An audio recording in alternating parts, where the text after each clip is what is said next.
Okay, last video में हमने discuss किया था कि बायो में हमारे लिए कौन सा स्टडी मटेरियल बेहतर रहेगा, ठीक है। और इस वीडियो में हम क्या डिस्कस करने जा रहे हैं कि अब जो है बायो को किस तरह से पढ़ना है और कैसे पढ़ना है, ठीक है।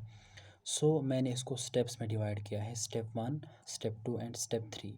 उसके बाद मैंने क्या किया है, स्टेप 2 और स्टेप 3 जो है इसको मैंने लिटिल बिट यहाँ पे एलैबोरेट किया है, ठीक है। Here we start with the step 1। Suppose आप मान लीजिए आपके पास कोई भी थ्योरेटिकल चैप्टर है, सपोज़ आपके पास कोई भी बायो का चैप्टर है, कोई भी पैराग्राफ आप मान लीजिए। स्टेप 1 में आपने क्या करना है, go through the whole paragraph thoroughly, मतलब आपने थॉरोली पढ़ना है। जिस तरह से हम किसी मतलब कोई न्यूज़पेपर पढ़ते हैं ना, थॉरोली न्यूज़पेपर मतलब पढ़ते हैं थॉरोली, इसी तरीके से आपने जो पहले स्टेप में क्या करना है, एक स्पेसिफिक पैराग्राफ को या 5-10 पॉइंट्स को आपने थॉरोली पढ़ना है, थॉरोली, ठीक है। अच्छा, उसके बाद आपने क्या करना है स्टेप 2 में, once you are done with the thorough reading के बाद आपने क्या करना है, highlight the important points with multiple colours. आपने क्या करना है, थॉरली पढ़ने के बाद आपने जो है ना दूसरी रीडिंग में, ये रहेगी पहली रीडिंग, स्टेप 1 इज़ पहली रीडिंग, ठीक है। स्टेप 2 जो है ना इट इज़ ये दूसरी रीडिंग रहेगी। Highlight the important points with multiple colours. आपने क्या करना है, आपने इम्पॉर्टेंट पॉइंट्स को अच्छे से बिल्कुल डिफरेंट कलर से हाईलाइट करना है, ठीक है। उसके बाद जो तीसरा स्टेप रहेगा, it is revise only the highlighted points repeatedly और मल्टीपल टाइम्स। मतलब आपने क्या करना है, सपोज़ अगर आपने कोई पैराग्राफ पढ़ा या आपने कोई पेज पढ़ा, उसमें से आपने हाईलाइटेड पॉइंट्स को मतलब इम्पॉर्टेंट पॉइंट्स को हाईलाइट किया विथ मल्टीपल कलर्स। अब जो तीसरा स्टेप रहेगा, तीसरा स्टेप में आपने हर एक चीज़ को फिर से नहीं पढ़ना है, बल्कि तीसरे स्टेप में आपने सिर्फ उन्हीं पॉइंट्स को पढ़ना है जिनको आपने हाईलाइट किया है विथ मल्टीपल कलर्स। मतलब तीसरे स्टेप में आपने सिर्फ इम्पॉर्टेंट पॉइंट्स को पढ़ना है, ठीक है। मतलब इम्पॉर्टेंट पॉइंट्स आपने जो है ना हाईलाइट ऑलरेडी किए होंगे, ठीक है, उन्हीं को आपने बार बार पढ़ना है विथ मल्टीपल टाइम्स, ठीक है। This was all about step 1, step 2 and step 3। अच्छा, इसके बाद क्या है, स्टेप 2 को मैंने यहाँ पे थोड़ा बहुत एक्सप्लेन किया है। Each line is important, that is her एक लाइन को हाईलाइट करना है और जो आपको लगे इम्पॉर्टेंट है। मतलब आपने जो दूसरे स्टेप में क्या करना है, बायो में जो है ना, बायो में ऑलमोस्ट हर एक लाइन इम्पॉर्टेंट होती है, ठीक है। बायो में है ना, बायो में एनसीईआरटी बायो में जितने भी चैप्टर्स हैं ऑलमोस्ट हर एक लाइन इम्पॉर्टेंट होती है, ठीक है। आपने क्या करना है, हर एक लाइन को, हर एक इम्पॉर्टेंट पॉइंट को या जो आपको लगे इम्पॉर्टेंट है उसको हाईलाइट करना है with multiple colours. This was all about the step 2। उसके बाद जो है स्टेप 3, इसके बाद आ रहा है स्टेप 3। लेकिन स्टेप 2 में आप एक और पॉइंट इंपॉर्टेंट याद रखेंगे, वो ये है कि in one go highlight 5 to 7 points, ठीक है। Highlight 5 to 7 points. देखो आपने क्या करना है, वंस आपने थॉरली रीड किया किसी पैराग्राफ को, उसके बाद आपने क्या करना है, स्टेप 2 में आपने जो पता ही है कि आपने इंपॉर्टेंट पॉइंट्स को हाईलाइट करना है, ठीक है, या जो पॉइंट आपको इंपॉर्टेंट लगे। लेकिन आपने क्या करना है, अगर आपने किसी पेज को थॉरली पढ़ा है लेकिन आपने जो है इन वन को आपने जो है सारे पेज को हाईलाइट नहीं करना है, मतलब एट ए स्ट्रेच आपने सारे पॉइंट्स को हाईलाइट नहीं करना है, बल्कि इन वन को आपने क्या करना है, आपने जो है एटलीस्ट 5 to 7 पॉइंट्स को हाईलाइट करना है। Once you are done with that, once you highlighted the important 5 to 7 points, go through these go through these important 5 to 7 points multiple times before you highlight new 5 to 7 points। ये जो है ना, ये वाला point, this one, ये आपके लिए की पॉइंट रहेगा, बहुत ही इंपॉर्टेंट पॉइंट रहेगा आपके लिए, ठीक है। इसमें क्या करना है आपने, suppose once you are done with the thorough reading, उसके बाद आपने हाईलाइट करना है। लेकिन हाईलाइट में आप क्या करेंगे, इन वन को आप, ठीक है, आपको पता है कि आप इंपॉर्टेंट पॉइंट को हाईलाइट करने वाले हैं, लेकिन इन वन को आप 5 से 6 पॉइंट्स को हाईलाइट करेंगे इन वन को। उसके बाद आपने क्या करना है, go through these important 5 to 7 points multiple times before you highlight new 5 to 7 points. इससे पहले कि आप नए 5 या 7 पॉइंट्स को हाईलाइट करो, आपने क्या करना है, इन 5-7 पॉइंट्स को बार बार आपने मल्टीपल टाइम्स आपने मतलब रिपीट करना है, रिवाइज करना है, मतलब दिमाग में ये फिक्स होने चाहिए, ठीक है। मतलब दिमाग में बिल्कुल ही फिक्स होने चाहिए, ठीक है। दैट्स वाई कि मैंने यहाँ पे क्या कहा है, go through this important 5 to 7 points multiple times जाना है, सो दैट कि ये दिमाग में बिल्कुल फिक्स हो जाए। उसके बाद आपने फिर से जो है ना न्यू 5 to 7 पॉइंट्स हाईलाइट करने हैं। That will be the most important point आपके लिए, ठीक है। इससे क्या होगा, आपके जो है ना देखो, इससे क्या होता है कि जब आप बार बार चीज़ पढ़ोगे ना, आपके दिमाग में जो है ना चीज़ें रहती हैं अच्छे से, ठीक है। मतलब आप फिर जो है ना उन चीज़ों को भूल नहीं जाते हो। यहाँ पे आपने क्या करना है, सबसे इम्पोर्टेंट चीज़ जो है ना याद रखना, आपने रश नहीं करना है। देखो, आप ये कहोगे कि यार मेरा सिलेबस जल्दी, ये चैप्टर मतलब मेरा सिलेबस जल्दी कंप्लीट होना चाहिए, या मेरा चैप्टर या मेरा ये टॉपिक, देखो रश नहीं करना है, ठीक है। देखो रश करने से क्या होता है, ठीक है आप सिलेबस जो है ना from quantity point of view आप सिलेबस तो ठीक है ख़त्म कर रहे हो, लेकिन उसमें कम रिविजन्स होंगे, ठीक है। उसमें क्वालिटी ज़्यादा अच्छी नहीं होगी। सो ज़्यादा फोकस क्वालिटी पे करना है, ठीक है। मतलब रिविजन साथ साथ करने हैं। अगर आपने कम ही पढ़ा हो विथ रिविजन्स तो बहुत चांसेस है कि आपको उसमें से क्वेश्चन आ जाए, लेकिन अगर आपने बहुत कुछ पढ़ा होगा विथ रिविजन्स तो चांसेस कम है कि क्वेश्चंस नहीं आएंगे, ठीक है। So this is the most important point जो आपने याद रखना है कि जब आपने पहले 5 या 7 पॉइंट्स को हाईलाइट किया, उससे पहले कि आप नए 5-7 पॉइंट्स पढ़ो, go through these 5 to 7 points multiple times. उसके बाद फिर से जो है ना यही प्रोसीजर करना है नेक्स्ट 5 to 7 पॉइंट्स के साथ। उनको जो है ना उनको भी आपने अच्छे से मल्टीपल टाइम्स रिपीट करना है, मल्टीपल टाइम्स रीड करना है। उसके बाद आपने फिर से जो है ना 5 से 7 पॉइंट्स को मतलब फिर से जो है ना नए स्टार्ट करना है, ठीक है। This is all about the step 1, step 2 and step 3। अच्छा, उसके बाद यहाँ पे जो है ना that is repeated revisions. Repeated revisions का मतलब क्या होता है? रिपीटेड रिविजन्स में आपने क्या करना है, अगर हम बात करते हैं रिपीटेड रिविजन्स की, रिपीटेड रिविजन्स में आपने क्या करना है, सपोज़ सपोज़ आज आपने जो है सपोज़ 1.5 घंटे के लिए आपने बायो पढ़ी, आपने बायो में कोई स्पेसिफिक टॉपिक पढ़ा, आपने उसमें से बहुत सारे इंपॉर्टेंट पॉइंट्स को हाईलाइट भी किया और नोट भी किया और याद भी रखा, ठीक है। अब दूसरे दिन जब आप इसका नया टॉपिक स्टार्ट करने जा रहे हो, ठीक है, तो पहले 10-15 मिनट में आपने क्या करना है, जो आपने लास्ट डे में प्रीवियस डे में जो पढ़ा टॉपिक पढ़ा होगा, उसको जो उसमें जो इंपॉर्टेंट पॉइंट्स होंगे, सिर्फ इंपॉर्टेंट पॉइंट्स जो आपने हाईलाइट किए होंगे, 10 से 15 मिनट उनको अच्छे से रिवाइज करना है, अच्छे से मतलब रिपीटेडली उनको रिवाइज करना है 10 से 20 मिनट तक, 10 से 15 मिनट तक, ठीक है। उसके बाद आपने नया टॉपिक स्टार्ट करना है। यही जो है ना यही स्ट्रेटजी बिल्कुल आपकी रहेगी जब तक ना आपका चैप्टर कंप्लीट हो जाए। जब तक ना आपका चैप्टर कंप्लीट हो जाए, हर दिन नया टॉपिक स्टार्ट करने से पहले आप 10 से 20 मिनट तक प्रीवियस टॉपिक के इंपॉर्टेंट पॉइंट्स को जो है ना अच्छे से रिवाइज किया करेंगे, ठीक है। उससे क्या होगा, सपोज़ अगर आपका चैप्टर 5 दिनों में कंप्लीट होता है या 6 दिनों में, तो आपने जो पहले दिन टॉपिक पढ़ा होगा, पहले दिन जो आपने टॉपिक पढ़ा होगा, उसमें जितने भी इंपॉर्टेंट पॉइंट्स आपने हाईलाइट किए होंगे, उनके 5 रिविजन्स होंगे इन 5 दिनों में, ठीक है।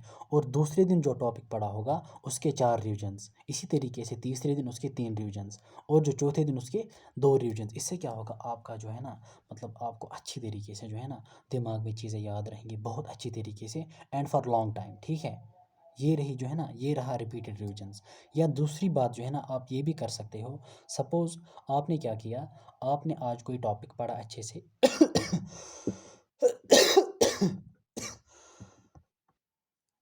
या आप ये भी कर सकते हो, सपोज़ आपने आज कोई टॉपिक पढ़ा, उसके जो सारे इंपॉर्टेंट पॉइंट्स को आपने याद रखा। अब दूसरे दिन क्या करना है, दूसरे दिन जब आप नया टॉपिक स्टार्ट करोगे, उससे पहले लगभग 20 मिनट आप इस प्रीवियस टॉपिक के क्वेश्चंस को प्रैक्टिस करोगे, प्रीवियस टॉपिक के क्वेश्चंस को देखोगे। मतलब एनसीईआरटी बेस्ड जो आपके पास ऑब्जेक्टिव बुक होगी, चाहे डीपीपीज हो, कोई भी ऑब्जेक्टिव बुक हो, लेकिन सिर्फ एनसीईआरटी बेस्ड, जिसमें आउट ऑफ टेक्स्ट क्वेश्चंस नहीं दिए गए हो, बस उसी से क्या करना है, जो प्रीवियस डे आपने टॉपिक किया होगा 10 से 20 मिनट तक उसके क्वेश्चंस को सॉल्व करना है, ठीक है। और उनमें से देखना है कि जो क्वेश्चंस गलत हो जाए, जो पॉइंट जो है ना जो क्वेश्चन गलत हो जाए, फिर उसके लिए अलग सा टाइम रखना है कि इस टॉपिक को फिर से, इन पॉइंट्स को फिर से रिवाइज करना है, ठीक है। या तो ये स्ट्रेटजी अडॉप्ट करो, या फिर डायरेक्टली जो है ना कल के पॉइंट्स को रिवाइज किया करो, ठीक है। या तो क्वेश्चंस करो या तो कल के पॉइंट्स को रिवाइज किया करो, अब आपकी मर्जी, आपकी चॉइस है, ठीक है। उसके बाद है यहाँ पे एमसीक्यूज प्रैक्टिस, ठीक है। एमसीक्यूज प्रैक्टिस, एमसीक्यूज प्रैक्टिस में जो है ना it is only NCERT based. आपने क्या करना है, सिर्फ वही क्वेश्चंस को आपने प्रैक्टिस करना है बायो में जो बिल्कुल एनसीईआरटी बेस्ड हो, जो डायरेक्टली या इनडायरेक्टली आपने जो है ना मतलब जो डायरेक्ट या इनडायरेक्टली एनसीईआरटी से जो है ना चूज़ किए गए हो, ठीक है। उसमें से जो है आपने क्या करना है, सिर्फ एनसीईआरटी बेस्ड ऑब्जेक्टिव्स, ठीक है। No need to practice those questions which are out of text. जो क्वेश्चंस आउट ऑफ टेक्स्ट होंगे, आपने क्या करना है, उन क्वेश्चंस की तरफ देखना भी नहीं है, ठीक है। मतलब देखना भी नहीं है, दिमाग में जो है ना उनका बोझ मत मतलब दिमाग में जो है ना उनका जो है ना बोझ मत डालो। Out of text questions, out of data, out of text जो जितना भी डाटा होगा, चाहे लेक्चर्स के थ्रू पढ़ा होगा, चाहे टेस्ट पेपर्स के थ्रू देखा होगा, चाहे जो है ऑब्जेक्टिव्स बुक्स पे देखा होगा, कोई भी आउट ऑफ टेक्स्ट क्वेश्चन, कोई भी out of text data, specially in the bio, उसको बिल्कुल भी याद नहीं रखना है, उसको बिल्कुल भी एड्रेस ही मत करो, क्योंकि आपके 90 क्वेश्चंस इंशाल्लाह सारे के सारे जो है ना बिल्कुल बायो से निकाले जाएंगे, डायरेक्टली और इनडायरेक्टली, ठीक है। उसके बाद आ रहा है AIPMT और NEET PYQs, only NCERT based. अच्छा, AIPMT या नीट के PYQs only NCERT text based, यानी अगर आपके पास AIPMT का मॉड्यूल होगा, जो प्रीवियस ईयर्स के क्वेश्चंस होंगे नीट के, उनमें से जो सिर्फ आपने क्या करने हैं, टेक्स्ट बेस्ड क्वेश्चंस जो NCERT से एक्सट्रैक्ट किए गए हों। क्योंकि जो है AIPMT जो है AIPMT के बहुत सारे जो प्रीवियस ईयर्स के एग्जाम्स में आउट ऑफ टेक्स्ट भी बहुत सारे क्वेश्चंस पूछे जा चुके हैं, लेकिन उनमें आपने क्या करना है, उनकी तरफ देखना भी नहीं है, उनको एड्रेस भी नहीं करना है, याद रखने की तो बात ही नहीं। बस NCERT बेस्ड आपने क्वेश्चंस, चाहे आपका AIPMT का मॉड्यूल हो, कोई भी मॉड्यूल हो, कोई भी ऑब्जेक्टिव बुक हो, ओनली टेक्स्ट बेस्ड क्वेश्चंस को आपने जो है ना सॉल्व करना है, पढ़ना है, रिवाइज करना है, ओनली NCERT बेस्ड क्वेश्चंस को, ठीक है। अच्छा, उसके बाद जो है द मोस्ट इंपॉर्टेंट पॉइंट इस वीडियो में, जो सबसे इंपॉर्टेंट पॉइंट जो है, जो मैं आपके साथ डिस्कस करने जा रहा हूँ, that is design the MCQs by your self from each line और पैराग्राफ, ठीक है। इसको मैं लिटिल बिट जो है ना डिटेल में मतलब एक्सप्लेन करने जा रहा हूँ इस पॉइंट को। Design the MCQs by your self from each line और पैराग्राफ, इसका मतलब क्या होता है, आपने क्या करना है, सुनो मेरी बात अच्छे से, ध्यान से सुनना, ये बहुत ही बढ़िया, बहुत ही इंपॉर्टेंट पॉइंट है आपके लिए, ठीक है। अच्छा, सपोज आपने क्या किया once you are done with step 1, step 2 and step 3, आपने इंपॉर्टेंट पॉइंट्स को हाईलाइट भी किया, ठीक है। आपने फिर रिपीटेडली उनको रिवाइज भी किया। अब आपने क्या करना है, सपोज कोई स्पेसिफिक पैराग्राफ जो है, आपने क्या करना है, once you are done with the highlighting, ठीक है, आपने हाईलाइट किया इंपॉर्टेंट पॉइंट्स को, फिर रिवाइज भी किया। उसके बाद आपने क्या करना है, आपने जो है हर एक लाइन से जो है ना हर एक लाइन से क्वेश्चन को डिज़ाइन करना है, हर एक पैराग्राफ से क्वेश्चन को डिज़ाइन करना है, दिमाग में ही, क्वेश्चन को लिखना नहीं है, मतलब खुद ही दिमाग में डिज़ाइन करना है कि किस तरह से क्वेश्चंस पूछा जा सकता है, ठीक है। क्योंकि एग्जामिनर जो है वो हमेशा जो है ना NCERT से ही क्वेश्चंस पूछेगा, ठीक है। और उसका दिमाग जो है ना ऑलवेज रिवॉल्व करता है NCERT, वो बिल्कुल जो है ना NCERT की तरफ फोकस करता है और डिफरेंट पैटर्न्स के क्वेश्चंस को एक्सट्रैक्ट करता है, ठीक है। तो आपने भी क्या करना है देखो, अपनी बात बोलूँ, मैंने बायो में जो है ना, बायो में स्पेशली इन द बायो, मैंने बायो में ज़्यादा ऑब्जेक्टिव सॉल्व नहीं किए, मैंने MCQ ज़्यादा सॉल्व नहीं किए, ठीक है। मैं अपनी बात बोल रहा हूँ, टू बी वेरी ऑनेस्ट, मैंने बायो में कोई भी ऑब्जेक्टिव बुक कम्प्लीटली सॉल्व नहीं किया, ठीक है सॉल्व नहीं किया, ठीक है। मैंने क्या किया था, मतलब मैंने डॉक्टर अली लाई थी इस बार, डॉक्टर अली, ठीक है। मैंने डॉक्टर अली को लाया था क्योंकि वो मतलब ऑलमोस्ट 100% NCERT बेस्ड है, ठीक है। और उस पर बहुत सारे क्वेश्चंस दिए गए हैं, ठीक है। तो मैं क्या करता था, उसी से क्वेश्चंस देखता था कि किस तरह से क्वेश्चंस बनते हैं फ्रॉम ईच लाइन। बाकी मैं उसको दूसरे पर्पज़ के लिए भी रखता था, एज ए टेस्ट पर्पज़। मैं क्या करता था, कभी कभार सपोज़ अगर मैंने कोई चैप्टर को कंप्लीट किया है, सपोज़ डाइजेशन को, मैं रैंडमली जो है ना, रैंडमली मतलब 80 क्वेश्चन या 50 क्वेश्चन या 100 क्वेश्चन को सिलेक्ट करता था, फिर उनको जो है ना मतलब सॉल्व करने की कोशिश करता था, मतलब इन अ स्पेसिफिक टाइम। उसके बाद देखता था कि कितने ठीक हो गए, कितने गलत हो गए, ठीक है। So that was purpose of doctor Ali, मतलब स्पेसिफिकली मैंने बायो में कोई भी कंप्लीट ऑब्जेक्टिव बुक जो है ना सॉल्व नहीं की है। तो क्यों नहीं की है, क्योंकि मैंने ये चीज़ अडॉप्ट की है, design MCQs by your self from each line. मैंने हर एक पैराग्राफ से, हर एक लाइन से क्वेश्चन को डिज़ाइन किया था, दिमाग में ही करता था, मतलब ऑलवेज, चाहे वो इनऑर्गेनिक केमिस्ट्री हो, ठीक है, चाहे वो ऑर्गेनिक केमिस्ट्री के थ्योरेटिकल चैप्टर्स हो, और चाहे वो NCERT बायो का कोई भी चैप्टर हो, मैंने हर एक लाइन से, हर एक पैराग्राफ से क्वेश्चंस को जो है ना डिज़ाइन किया था, मतलब खुद ही दिमाग में, मतलब क्वेश्चन आपने नहीं लिखना है कि आपने दिमाग में क्वेश्चन को डिज़ाइन किया फिर आपने उसको लिखा फिर ऑप्शंस भी लिखा, नहीं नहीं, आपने बिल्कुल दिमाग में ही क्वेश्चंस को डिज़ाइन करना है, ठीक है। उससे क्या होता है कि आपको खुद ब खुद पता चल जाएगा कि किस तरह के क्वेश्चंस आपके फाइनल एग्जामिनेशन में पूछे जा सकते हैं, ठीक है। That is the most important point जो है ना, इसको आप अच्छे से नोट करना, और इस जो है ना इस वाले पॉइंट को आप बिल्कुल अच्छे से फॉलो करना, अच्छे से, मतलब जो कोई भी इस वीडियो को देख रहा होगा, ठीक है, इस वाले पॉइंट को अच्छे से फॉलो करना। और ये वाला जो की पॉइंट है, go through the these important 5 to 7 points multiple times, ठीक है। मतलब I think this is enough, ठीक है। मतलब मुझे नहीं लगता है कि बायो में मतलब इससे बढ़कर कोई क्या स्ट्रेटजी हो सकती है, ठीक है। हाँ, हो सकती है, हर एक स्टूडेंट की अपनी अपनी स्ट्रेटजी हो सकती है, लेकिन this was my own strategy जो मैं आपके साथ शेयर कर रहा हूँ, ठीक है। एंड दैट इज़ वाई, इसलिए जो है ना इस बारी मेरा स्कोर बायो में कितना आ रहा है, अराउंड 330 आ रहा है, ठीक है। हालांकि मतलब मैं 350 भी आराम से टच कर सकता था, लेकिन कुछ क्वेश्चंस ऐसे थे जो मतलब बिल्कुल रश में जो है ना, जल्दबाजी में जो है ना गलत हो गए थे, ठीक है। क्योंकि वहाँ पे इस साल सेक्शन ए सेक्शन बी है ना, सेक्शन बी ने जो है वहाँ पे थोड़ा कियोस क्रिएट किया, ठीक है। उसकी वजह से जो है ना मतलब अच्छे से टाइम नहीं मिला हर एक क्वेश्चन को जो है ना एड्रेस करने में, ठीक है। 330 इस बारी मेरा आ रहा है, और उसका जो है ना सीक्रेट कोई नहीं है, बस मैंने ये प्रोसीजर फॉलो किया। Specially this important point, design the MCQs by yourself from each line और पैराग्राफ, ठीक है। This was all about the कैसे पढ़ना है, ठीक है। This was all about the कैसे पढ़ना है, ठीक है। अच्छे से फॉलो करो, अच्छे से इसको देखो, हर एक पॉइंट को देखो, इंशाल्लाह आप भी जो है ना बायो में बहुत अच्छा स्कोर कर सकते हो, ठीक है। बिकॉज बायो जो है ना इट इज़ स्कोरिंग, और ये आपके लिए की पॉइंट बनेगा। अगर आपके बायो में सपोज़ अगर आपके बायो में 80 प्लस आ रहे हैं या 85 क्वेश्चंस टच हो रहे हैं, और 85 प्लस या किसी के 90 भी हो सकते हैं, आप देखो ना आपका स्कोर कितना आ रहा है। मतलब it is 8 4 32, it can be 320 plus, it can be 340 plus, और इट कैन बी ऑलमोस्ट 360। उसके बाद आप देखो आपके सिलेक्शन के लिए कितना इंपॉर्टेंट है, ठीक है। सो बायो जो है ना, बायो में की पॉइंट यही रहेगा। अब आप जो है ना अब आपकी मर्ज़ी है, ठीक है। आप इस प्रोसीजर को फॉलो करो, या खुद आप ऐसी स्ट्रेटजी अडॉप्ट करो, सो दैट कि आपका स्कोर जो है ना मैक्सिमम से मैक्सिमम आ जाए, ठीक है। अच्छा, इसके बाद जो है मैं आपके साथ और एक पॉइंट डिस्कस करने जा रहा हूँ, वो ये है कि मतलब बायो के किन चैप्टर्स में आपने शॉर्ट नोट्स बनाने हैं। Short note making for which chapters, ठीक है। Short note making for which chapters, मतलब किन चैप्टर्स के लिए आपने शॉर्ट नोट्स बनाने होंगे। सपोज़ अगर मैं अपनी बात करूँ पर्सनली, सेल साइकिल जो चैप्टर है, मैंने उसमें स्पेसिफिकली मियोसिस के लिए शॉर्ट नोट्स बनाए। हर एक चीज़ को जो है ना, स्पेशली जो है ना वो मियोसिस फर्स्ट में आता है, वो प्रोफेज फर्स्ट, ठीक है।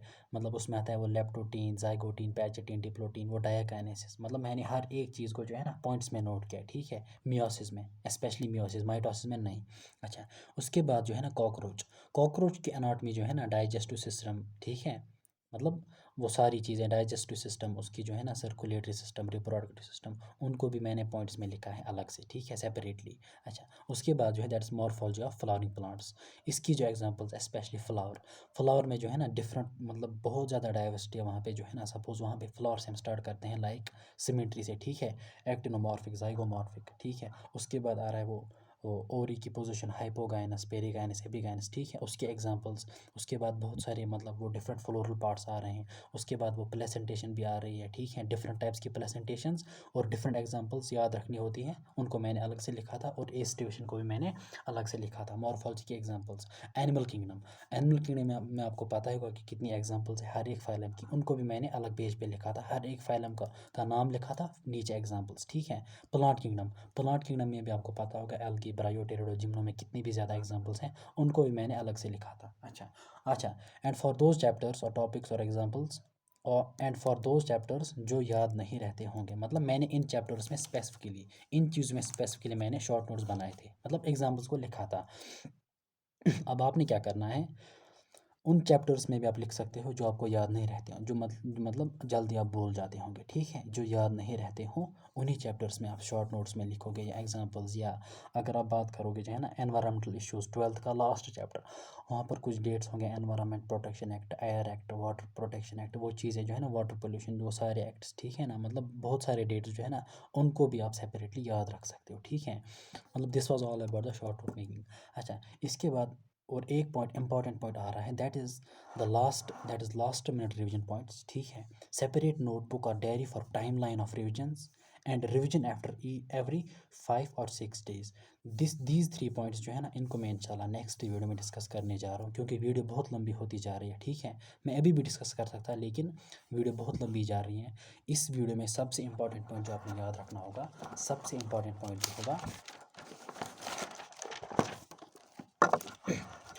सबसे इंपॉर्टेंट पॉइंट जो है ना, that is this, design MCQs by yourself from each line और पैराग्राफ, और उसके बाद जो है ना गो थ्रू दिस इंपॉर्टेंट 5 और 7 पॉइंट्स मल्टीपल टाइम्स, ठीक है। अच्छे से पढ़ना, मेहनत करना, इंशाल्लाह आपका स्कोर बहुत अच्छा जाएगा, ठीक है। तो अच्छे से पढ़ाई करना। अल्लाह हाफिज़।